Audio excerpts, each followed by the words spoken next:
Welcome to Global Brief. I'm Irvin, Student Editor-in-Chief, Winter 2012 issue. We're here, we're delighted to be here in Toronto at Global Brief Studios with one of our all-star geobloggers from the University of Texas, Austin, Jeremi Suri, well known to Global Brief readers. Jeremi, welcome to Global Brief. Thank you, it's great to be here. Thanks for coming. Jeremi's got a wonderful new book out, critically acclaimed, Liberty's Surest Guardian, American Nation Building from the Founders to Obama. Jeremi, tell us a little bit about the main thesis of the book. Well, the book argues that nation building is not something new, that Americans, as well as others, have been thinking about it and doing it for 200 years. And the book argues that this long 200 years of experience is filled with both failures and successes, and that we can learn from these failures and successes, and that we have to learn because we will be involved with nation building again. It's not going away. What are some of the major successes in American nation building? Well, I think the major successes are never as clear and they never achieve as much as anyone wants, but they do make a positive difference in the world. So the reconstruction of the American South after the Civil War, for all the problems with continued racism and Jim Crow in the United States, it transformed the South at the Confederacy into an integrated part of the United States in a way that had benefits to both regions over the long term. Obviously, the reconstruction of Germany and Japan. In the book, I argue that the Philippines in the early 20th century, though also filled with many failures and many horrors, torture and other things, was a partial success as well, insofar as the Philippines moved closer to nationhood than it had been under the Spanish. And part of the point here is that success is not perfect democracy immediately. It's a long-term project. Yeah. What about the failures, Jeremi? What are the failures in America? Some of the abject failures are, in fact, some of the more recent undertakings, the Vietnam War, and what we've experienced in Iraq and at least in part in Afghanistan. And one of the points I make in the book is that there's a danger in becoming so powerful and so self-centered that you think you can do this easily, quickly, and on a timetable of your own dictating.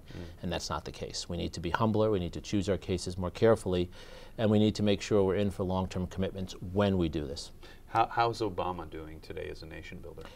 I think Obama is, on the one hand, trying to limit his nation-building activities, and so he's setting priorities, and he's recognizing he can't do this everywhere, and I think he deserves credit for that.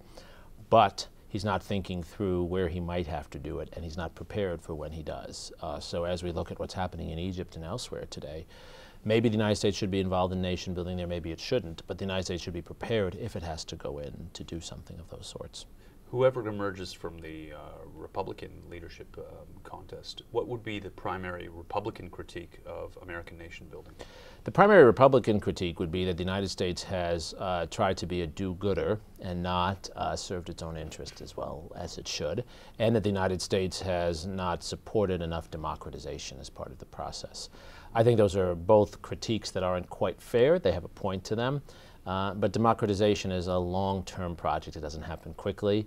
And the United States probably hasn't done this as well as it should. But one of the points I make in the book is that for all our failures, we actually have had a positive impact in many places. Right. And you were talking in a lecture you gave earlier today at the University of Toronto about the need to prepare a new generation of American elites Yes. and leaders for the tasks of late nation building or decisions about nation building, and including in areas where states have failed. Right. What would that education look like? Well, it's something I think we all need to figure out. I think the education of future nation builders and foreign policymakers has to include at least three things, among others. First, they need to understand multiple societies, not just one. The traditional way, at least in the United States, of training people is you train them as an area expert. So you could be a Russian expert as well as a US expert. That's no longer good enough. You need to be an expert and conversant in multiple parts of the world. Second, you need to understand dynamics that cross different sections of the world. So you need to understand basics of economics, but you also need to understand historical trajectories. You need to understand technology. And third, and I think most important of all, there has to be a critical mind formed that's able to figure out points of leverage in these big processes. We train a lot of students who can understand and articulate what's happening in the world, but don't know where they can fit in, where they can make a difference. We need to learn to find leverage, or as Henry Kissinger himself says, to rescue chance from circumstance. Great. Jeremi, a couple more questions. In your lecture earlier today, you talked about Mexico, actually, at the southern border of the United States, being one of the big nation-building challenges, unbeknownst at least to Canada and probably to a good part of American society. What does that challenge look like? What are its main characteristics, and what's to be done? Well, I think it's actually very scary. I think parts of Mexico are a failed state. Parts of Mexico are basically being run by drug cartels and criminal gangs, and what this is creating is rampant violence, major forced migration issues, economic deterioration of basic infrastructure and livelihoods, and most of all, it's depriving people of that country of a future. And so those who are lucky come to the United States and stay. Those who are there find no other alternatives for themselves. This will be a long-term problem for the United States. It is, as I said earlier today, something that most security experts say is number 2 or 3 problem for the United States. We have to, I think, get involved in nation building in Mexico. We should not take over. We should not become imperialists. But we need to think long and hard about the ways in which we can help to get the drug lords out of those regions, and maybe that involves buying less of their drugs in the U.S., and create institutions for viable self-governance so people in the region have an opportunity and so violence does not continue to spread in the way it does. Otherwise, we will see more violence within the United States from this problem.